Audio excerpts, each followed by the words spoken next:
오늘 보실 말씀 신약성경 187쪽 사도행전 1장 12절부터 14절까지 말씀을 제가 읽겠습니다.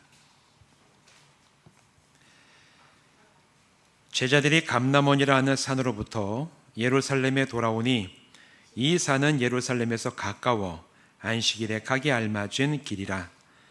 들어가 그들이 유하는 다락방으로 올라가니 베드로, 요한, 야고보, 안드레와 빌립, 도마와 바돌로메, 마테와 및 알페오의 아들 야고보, 셀로딘 시몬, 야고보의 아들 유다가 다 거기 있어 여자들과 예수의 어머니 마리아와 예수의 아우들과 더불어 마음을 같이하여 오로지 기도에 힘쓰니라. 아멘. 기도하고 말씀 나누겠습니다. 하나님 감사합니다. 오늘도 우리가 예배 가운데 말씀을 나눕니다. 성령님 이곳에 임하여 주셔서 우리 심령의 진리의 빛을 비추어 주시옵소서. 말씀 우리 영혼의 생명이 되게 하시고 우리가 나갈 믿음의 방향이 되게 하시고 우리가 흔들 진리의 깃발 되게 하여 주시옵소서. 예수님의 이름으로 간절히 축복하며 기도하옵나이다. 아멘. 이 시간 이곳에서 또한 온라인으로 예배하는 모든 분들 주님의 이름으로 축복합니다. 오늘 이 시간에는 우리가 지지난주에 우리가 말씀 전했던 주제가 있죠. 부활하신 주님을 만나 변화된 사람들, 이 주제를 가지고 계속해서 말씀을 전하겠습니다. 5월은 가정의 달이죠. 교회뿐만 아니라 우리나라 전체가 다 가정의 달로 여러 가지 행사도 있고 또 가정적으로도 부모님을 찾아뵈고 어린이날도 있는 그런 한 달 우리가 보내고 있습니다. 지난 주일 설교에서 말씀드렸듯이 가정은 하나님께서 창세기에 처음 말씀하셨던 창조의 원리에 속하는 가장 작은 공동체예요. 창세기에 처음 사람이었던 아담과 하와가 만들어지고 하나님께서는 그 아담과 하와에게 한 몸을 이루어서 부부가 되게 하셨어요. 그 얘기는 가정이 형성되었다는 얘기죠. 그래서 믿음 안에서 하나가 된 부부는 서로에게 자신을 내어주며 헌신하면서 예수님의 이 자기 비움과 순종을 직접 경험하고 훈련할 수 있는 관계가 부부이고 또한 가정이에요. 또 부모는 자녀에게 조건 없이 사랑하면서 하나님께서 성도들에게 베푸시는 그 사랑이 어떤 사랑인지를 자녀와의 관계 속에서 경험할 수가 있고 헤아릴 수가 있는 게 또 이 가정 안에서 이루어지는 사랑의 의미입니다. 자녀는 또 이제 부모의 사랑 안에 양육받으면서 정말 값없이 나에게 주는 이 부모의 사랑과 은혜가 무엇이고 그 안에 살아가는 삶이 얼마나 귀하고 복된 것인지를 깨닫고 감사할 수 있는 그런 사람이 되는 것이 또한 가정에서 자녀가 경험해야 될 영적인 훈련의 하나입니다. 그래서 16세기 위대한 종교개혁자 마르틴 루터 말하기를 믿음 안에 하나가 된 가정을 작은 천국이라고 불렀다. 이렇게 지난주에 말씀을 드렸지요. 가정은 이처럼 한 사람의 삶 또 신앙의 여정에 나가는 데 있어서 큰 힘이 되고 사랑과 은혜의 원천이 되는 바로 가장 작은 공동체이자 작은 천국이 되기도 합니다. 그런데 항상 그러냐?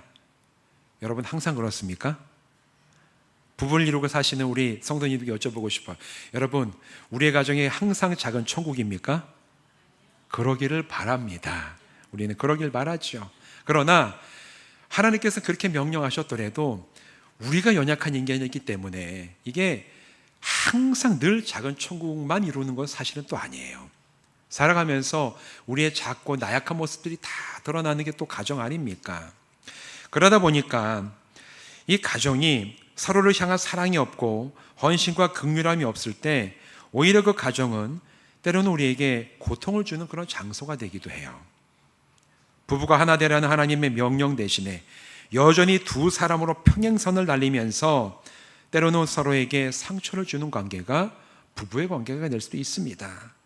그리고 자녀는 부모에게 순종하고 부모는 자녀를 노엽게 하지 말라는 말씀을 성경에 분명히 기록하고 있지만 부모 자녀 사이가 갈등과 대립, 심지어는 폭력으로 치닫는 경우들도 사실은 적지 않게 볼 수 있는 게 이 시대의 가정들이 보여주는 모습이에요. 왜 그러냐 하면 부부라든가 가정은 정말 친밀하고 가까운 관계이기 때문에 그만큼 이 가족 사이에서 충분히 이해하지 못하고 사랑이 오가지 못하고 긍휼함을 베풀지 못하면 가깝기 때문에 그만큼 주는 상처가 깊이 흔적이 남을 수밖에 없는 게 가족이라는 그런 관계입니다. 특히나 믿음 안에 하나가 되지 못한 가정은 신앙으로 인한 갈등이 있을 경우들이 많이 있죠. 그래서 종종 믿음의 길을 가려는 성도에게 오히려 가족이 그 믿음의 길을 가는 데 있어서 도와주는 사람이 아니라 방해하는 그런 사람들이 될 때도 사실은 있어요. 특히 내가 이루는 이 가정, 남편이나 아내 또는 자녀나 부모가 예수 믿지 않는 분들과 함께 신앙생활을 한다는 것은 참 쉽지가 않습니다. 저는 물론 저희 가족이 다 예수 믿기 때문에 그런 경험은 한 적은 거의 없지만 우리 성도님들과 함께 쭉 이야기를 나눠보다 보면 나의 배우자가, 나의 부모가, 나의 자녀가 믿음 안에서 하나가 되지 못했을 때 그때 오는 참 마음 아픈 것들, 아쉬운 모습들, 이런 것들이 가정 가운데 참 있구나, 이런 얘기들을 들으면서 참 때로는 같이 기도하고 같이 긍휼함을 나누기도 합니다. 그렇다면 어떻게 해야지 가족이 믿음 안에 하나가 될 수 있을까? 이게 사실 우리 모든 성도들의 기도의 제목 가운데 하나가 아닙니까? 그러면서 이것을 위해서 우리는 무엇을 위해 기도를 어떻게 해야 될 것인가? 우리 가정이 믿음 가운데 하나가 되기 위해서 나는 무엇을 어떻게 기도해야 될 것인가?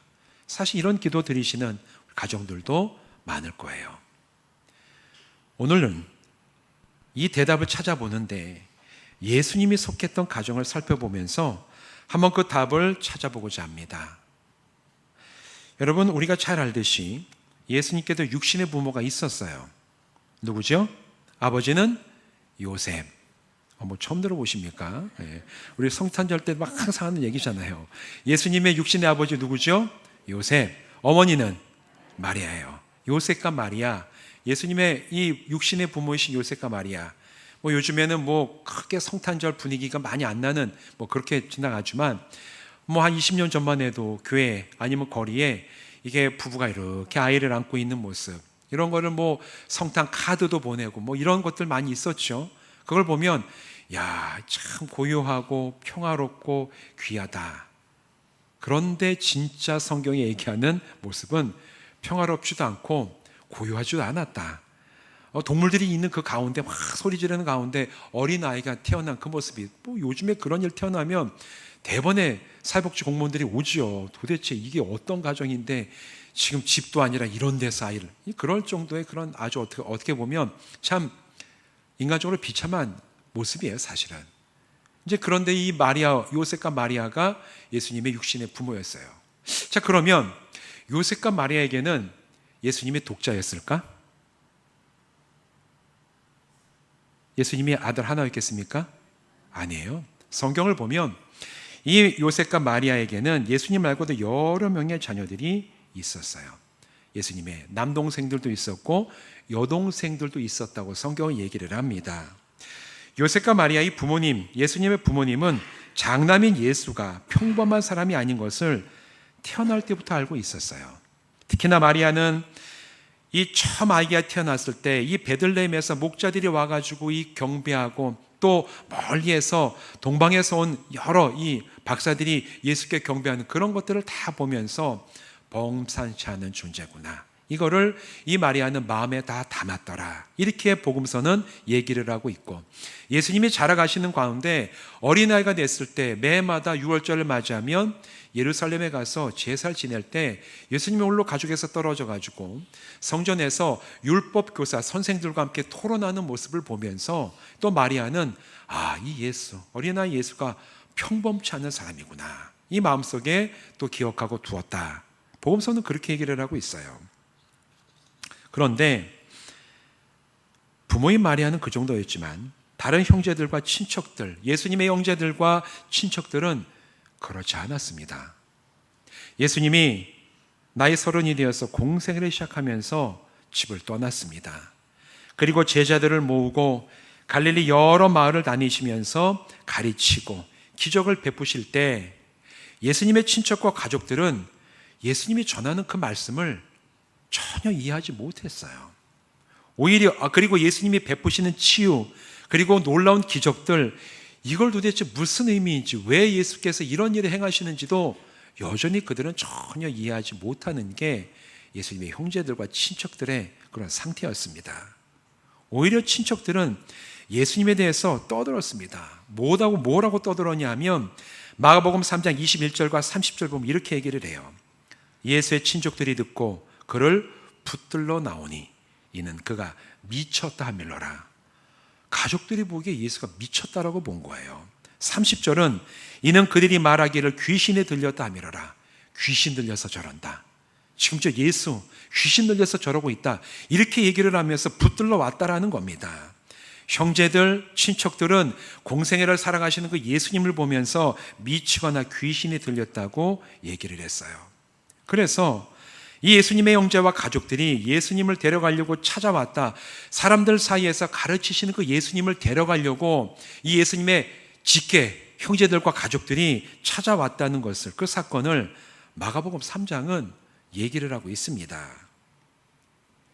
우리들은 오늘 이 사건이 기록되어 있는 말씀을 보면서 저 예수님의 가족들이 절의 영적인 안목이 없어서 어떡하겠나 이렇게 생각하시죠.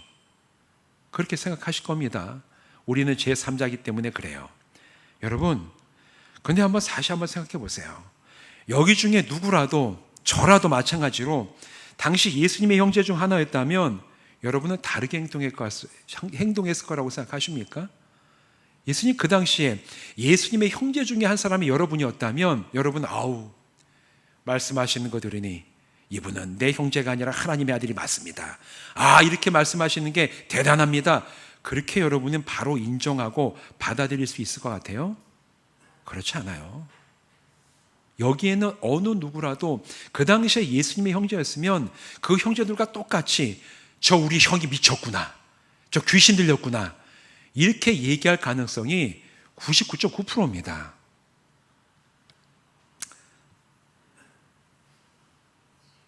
가족뿐만 아니라, 왜 그러냐, 30년 가까이 함께 잘 지내면서 가장 역할을 하던 이 친근하던 형이, 또 오빠가 어느 날 집을 나갔어요. 그리고는 사람들을 몰고 다니면서 이상한 이야기를 하고 귀신도 쫓아낸다 하고 병자도 고치는 놀라운 기적을 베푼다는 소식이 막 들려와요. 그러면서 하는 얘기가 하나님이 자기 아버지래요. 이런 얘기를 예수님의 가족과 친척들이 들으면 그래, 예수가 원래 하나님의 아들이었구나, 우리의 형제였지만 사실 우리의 형제가 아니었구나 이러면서 받아들이겠습니까? 미쳤다고 얘기하는 게 당연해요. 더 나아가서 저 귀신 들린 게 맞구나 이렇게 여기는 건 인간적으로 너무나 당연한 반응이었습니다. 저라도 그랬을 거예요. 저라도. 근데 여러분, 그 가족뿐만이 아니라, 친척뿐만이 아니라 예수님을 알고 있던 나사렛 동네 사람들이 다 그랬어요. 예수님을 너무나 잘 알고 있었기 때문에 예수님이 행하시는 그 일들, 전하시는 그 말씀, 가르치시는 것들, 그런 것들을 하나님의 아들이 주시는 말씀으로 그들은 받아들일 수가 없었던 거예요. 여러분도 그런 경험 있지 않으세요? 학생들 가운데 그런 경험이 있을 텐데, 이제 중학교 지나다가 고등학교 다 흩어져가지고 지났는데 한 3년쯤 지나더니만 들려오는 얘기가 중학교 때 나랑 고만고만하게 공부하던 친구가 공부 열심히 해가지고 좋은 대학 갔대더라.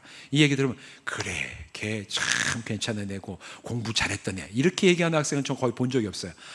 별로도 아닌데 어떻게 좀 잘했나 보네 이제, 이런 식으로 받아들이는 거예요. 이게 사람의 본성이에요. 이게 누가 잘되고 좋은 일을 하고 능력이 있고 괜찮아 보이면은 그건 진짜 난 사람입니다. 그 사람은 대부분은 사실 쟤 별거 아니었어, 이게 나랑 똑같아, 다닐 때부터 다 비슷비슷했어, 근데 어떻게 저렇게 됐지? 이제 그 정도예요. 그 정도. 그게 보통 자연인이 보여주는 반응이에요. 나사렛 사람도 그랬을 가능성이 굉장히 많습니다. 뭔가 놀라운 일을 행하고 병을 고치고 귀신을 쫓아낸다 예수, 너 알지? 저 마리아 아들 아니야? 목수 요셉의 아들, 예전에 우리랑 같이 일하러 댕기고 같이 밥 먹고 저 가난해가지고 뭐 빌리러 오고 저 그랬던 집 저 아들 예수 아니야? 이게 나사렛 사람들이 예수님을 보면서 품고 보았던, 주었던 판단이었어요. 가족 친척뿐만 아니라 어려서 자라서 함께 잘 알고 있었던 나사렛 사람들도 그랬습니다. 그래서 예수님은 고향인 나사렛에서 환영받지 못하셨죠. 그때 예수님이 하신 말씀이 누가복음 4장 24절에 나와요. 또 이르시되 내가 진실로 너에게 이르노니 선지자가 고향에서 환영을 받는 자가 없느니라. 내가 고향에서 환영받지 못하는 건 당연하다. 나 이전에 하나님이 보내셨던 선지자들도 고향에서는 환영받지 못했는데 나라고 다르겠냐. 이게 갈릴리에 가셨던 예수님의 말씀이었어요. 예수님의 가족, 친척, 그리고 예수님이 함께 어린 시절을 보냈던 마을 사람들은 예수님의 이 공생의 사역에 있어서 오히려 방해자가 됐습니다. 오죽했으면, 예수님의 마음에 그런 생각이 오죽했으면 마가복음 10장 35절 36절에서 예수님이 이렇게 말씀을 하십니다. 내가 온 것은 사람이 그 아버지와 딸이 어머니와 며느리가 시어머니와 불화하게 하려 함이니 사람의 원수가 자기 집안 식구리라. 여러분, 이 말씀은 참 이상한 말씀이에요. 예수님께서 말씀하신 것, 복음서가 기록하고 있는 예수님의 말씀 가운데 가장 과격하게 들리는 말씀이 이 말씀이에요. 아니, 예수님이 하시는 가르치신 것과 반대되는 것 같잖아요. 원수가 되게 하게 오셨대요. 이게 도대체 무슨 얘기냐. 참 이해하기 힘든 말씀 가운데 하나인데, 저는 이 말씀을 준비하면서 이 구절을 쭉 펴놓고 읽으면서 어쩌면 예수님과 가족의 관계 안에서 느꼈던 그 예수님의 이 답답함의 표현이 이런 말씀으로 나오지 않았을까. 자기의 사역에 대해서 이해하지 못하고 가르치는 것도 전혀 받아들이지 못하고 베푸는 기적과 놀라운 일들에 대해서도 평가절하하고 그러는 나의 가족, 나의 친척, 나가 함께 어린 시절을 보냈던 그 마을 사람들을 보시면서 느꼈던 그 마음이 어쩌면 예수님이 어떻게 보면 굉장히 과격하게 들리는 말씀처럼 예수님께서 하신 것이고 그게 복음서에 기록된 것은 아닐까. 저는 한번 그렇게 생각을 해보게 됐습니다. 신앙적으로만 그래요? 인간관계도 마찬가지입니다. 여러분, 예전에 서세원 씨가 진행하던 좋은 세상 만들기라는 프로그램 아세요? 할아버지 할머니도 쭉 앉혀놓고 이렇게 뭐 퀴즈도 내고 뭐 이렇게 잔치도 베풀고 TV에서 나오던, 안 보셨어요? 저는 기억을 하는데 여러분들 TV를 기억하시죠? 서세원이랑 심은경이 나와서 이제 사회 보던, 거기 보면 재밌는 말씀 많이 하시잖아요. 어른들 나오셔가지고 하면 참 재밌는 얘기 많이 하시는데, 보면 이제 할아버지 할머니 부부 이제 할아버지 할머니 쭉 앉혀놓고 막 귀 있게 내잖아요. 가지고 이제 뭐 할아버지한테 지금도 기억나는 게, 이게 서세원 씨가 퀴즈를 내요. 할아버지 밭에 이렇게 농사 짓다 보면 막 기어댕기는 거 있죠? 기어댕기고 갑자기 할아버지들이 대답을 안 하고 옆에 있는 할아버지랑 막 얘기를 해요. 그 지난번에 그 밭에 있는 그 배았다 그 배암 막 이러면서 이게 그래 하늘을 날아댕긴데 자기들끼리 막 얘기.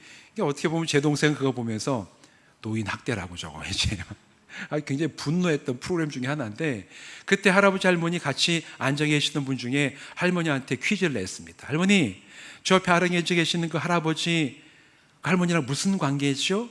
정답이 TV에 나오죠. 뭐라고 부르죠? 아래 단어 남편. 근데 갑자기 할머니 가만히 있다가, 아니 그 할아버지를 왼수 이게.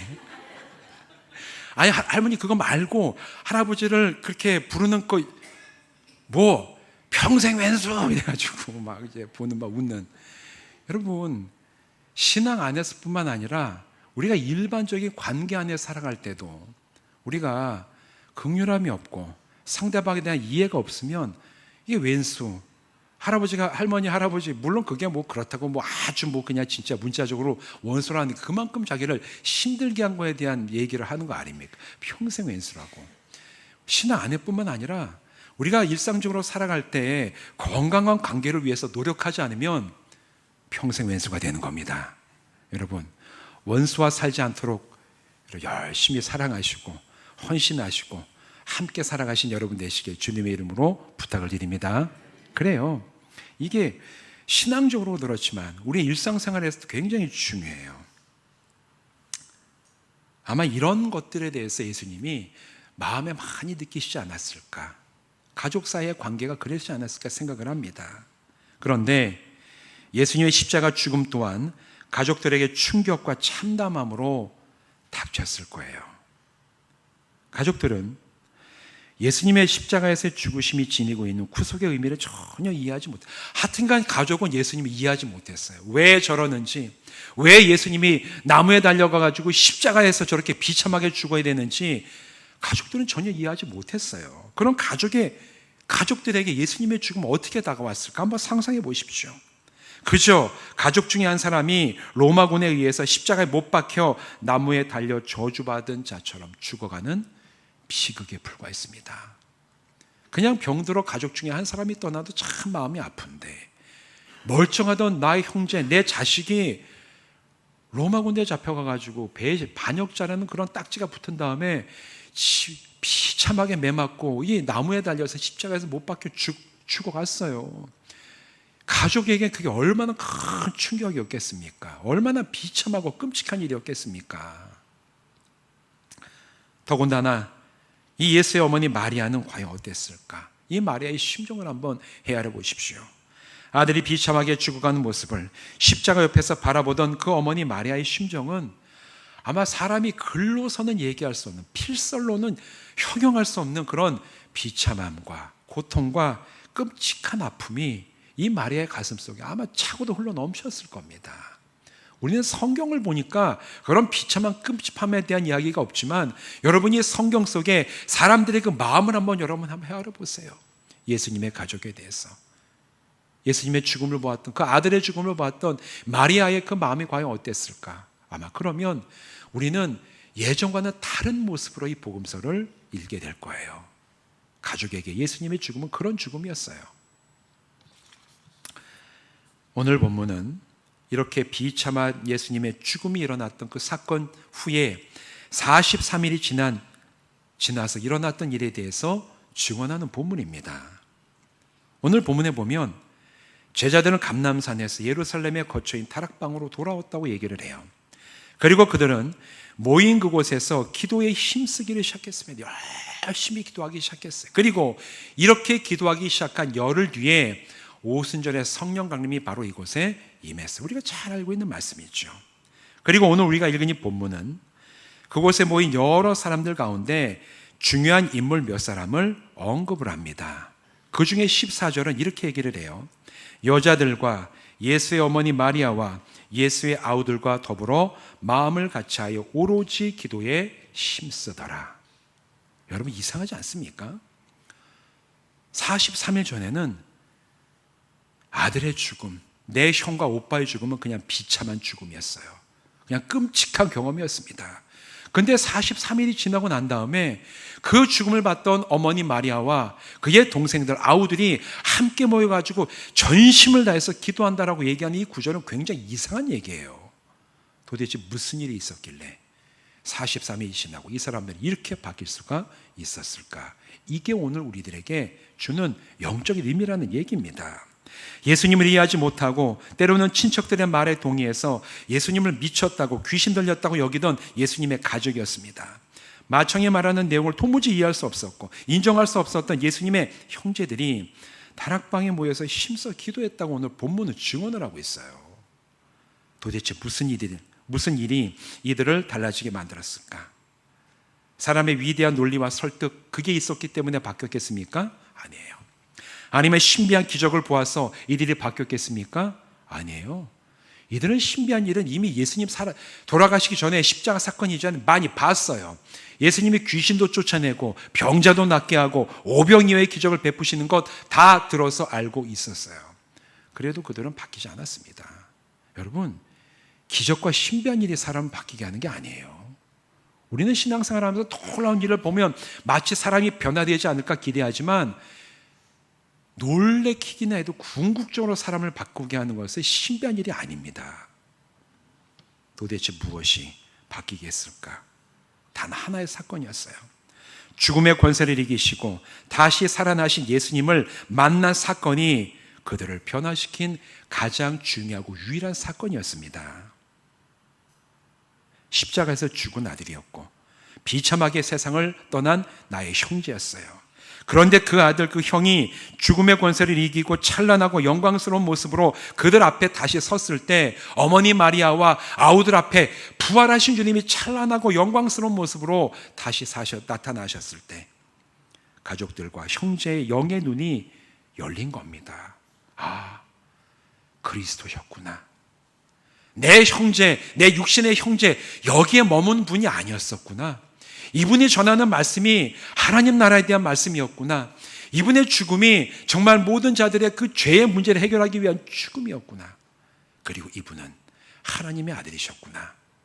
이게 부활하신 주님을 만난 바로 그때에 이 모든 가족, 믿지 못하고 인정하지 못하던 이 가족의 영의 눈이 바로 열렸던 때가 주님을 만났을 때예요.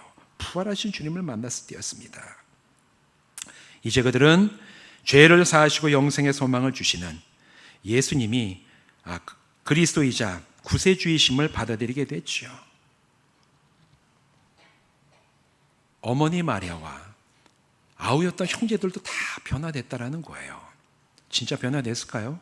성경에 보면 이 아우들이 그렇게 변화된 증거들이 기록이 되어 있습니다.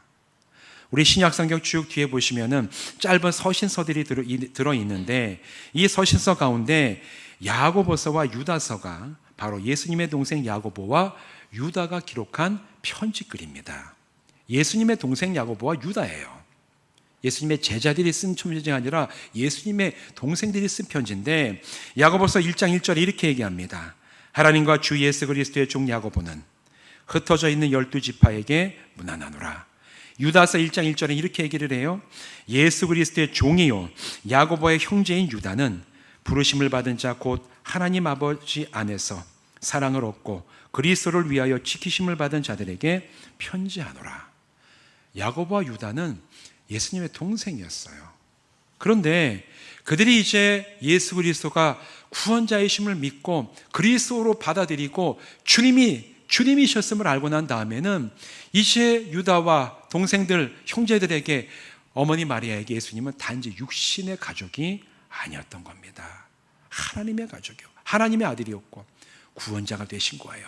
그래서 이 야고보와 유다는 자기가 쓰는 편지 제일 첫 번째 줄에 내 형제 예수 그리스도가 아니라 주 예수 그리스도라고 쓰는 거예요. 자기는 주님 되시는 그리스도의 종입니다.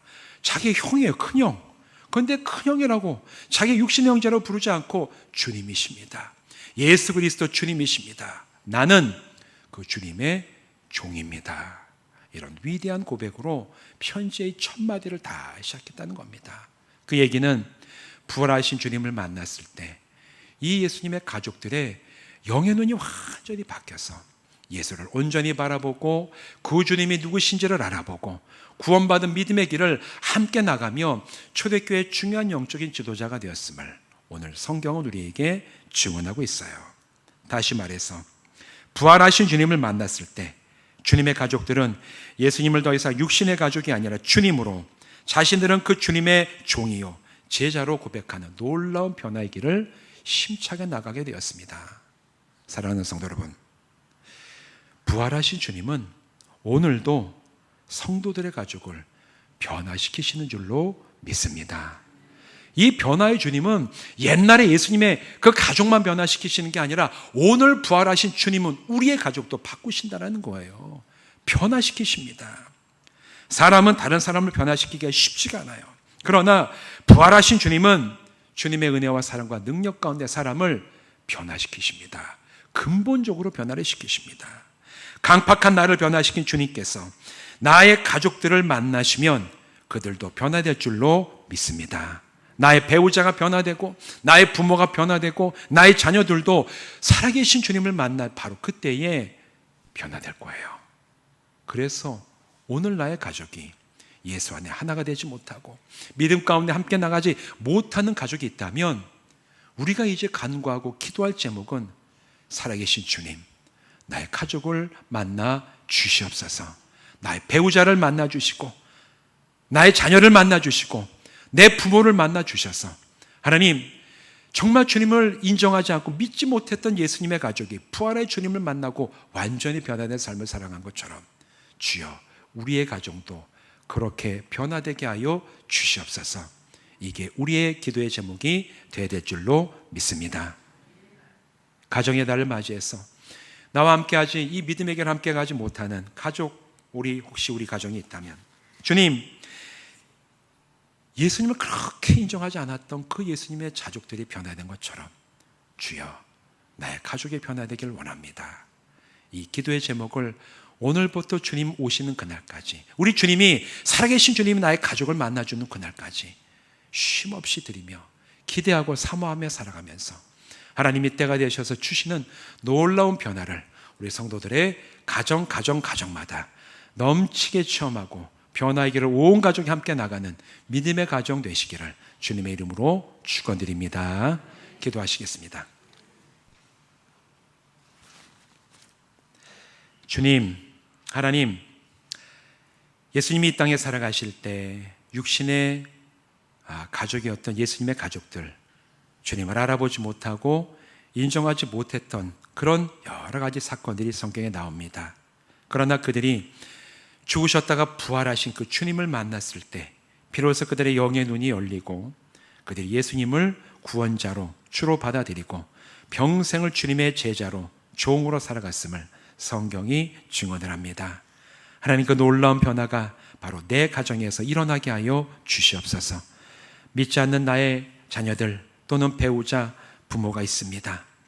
나는 그들을 변화시키기가 참 어렵지만 그러나 살아계신 주님께서 그들을 만나주시면 나를 변화시킨 것처럼 그들도 변화시킬 줄로 믿사오니 살아계신 주님, 우리 가정에, 우리 가족들에게 찾아오셔서 만나주시고 그들을 변화시켜 주시옵소서. 예수님의 이름으로 간절히 축복하며 기도하옵나이다. 아멘.